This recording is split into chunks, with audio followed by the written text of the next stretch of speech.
Alright guys, I'm going to show you now how to make the Revenant Shuffle properly and consistently. Funnily enough, Azir's basic auto attacks are more buggy than the execution of the Revenant Shuffle. So you can practice this, you can hone this, you don't need to be challenger for this, you don't need to be whatever rank. It's practicable and you can do it. And it's very consistent once you know how to apply it and once how you do it. Now, the main gimmick you need to be paying attention to is Azir's Q. If we cast Q, we will have a very short channel time / cast time. That channel time is shorter than the actual ability itself.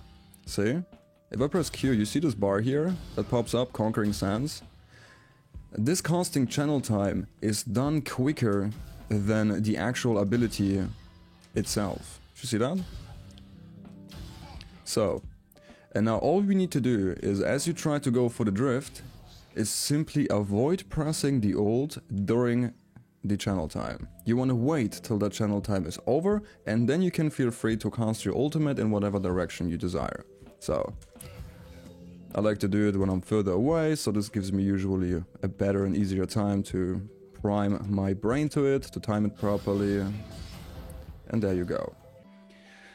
Now the reason why the spam R button or double tap the R button after Q method are in my opinion deemed less consistent or inconsistent. I figured that if you're going to cast the ultimate during Q's channel time, Azir is going to buffer the ultimate and wait until the ability, the Q itself, not only the Q cast time but also the ability of Q itself is finished, meaning Azir is going to finish his drift, buffering the ult because you pressed the ult during the channel time of the Q.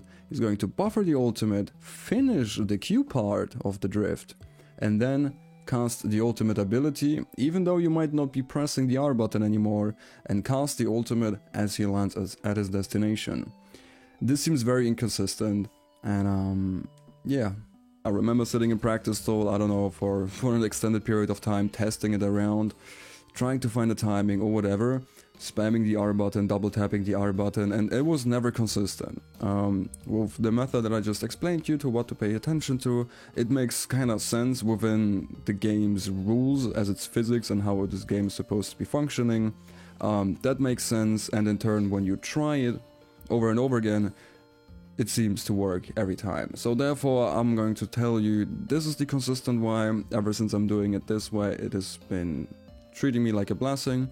It's the only reason I actually make the Revenant Shuffle and I had this funny viral TikTok with the Revenant Shuffle. It's only because I knew how to apply that. It wasn't spamming, it wasn't nothing. I just saw the guy was walking this way and I knew how to apply it, and it worked wonderfully. So this is the consistent way. You don't need to be mechanically crazy for this, you don't need to be a high ranked player or whatever.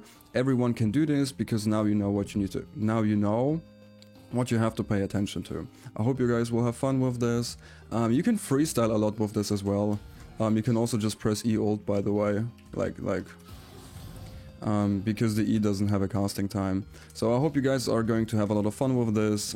It's nothing too crazy. Then again, it's just a high risk maneuver because the moment you're going to E into somebody, it's going to block your cancel. So the real enemy of this drift is going to be your ability in reading your opponent's body language and judging their skill. Everything else is just practice. You know what to pay attention to now, and I hope you're gonna have fun with it. Take care guys, and enjoy the rest of the Sunday.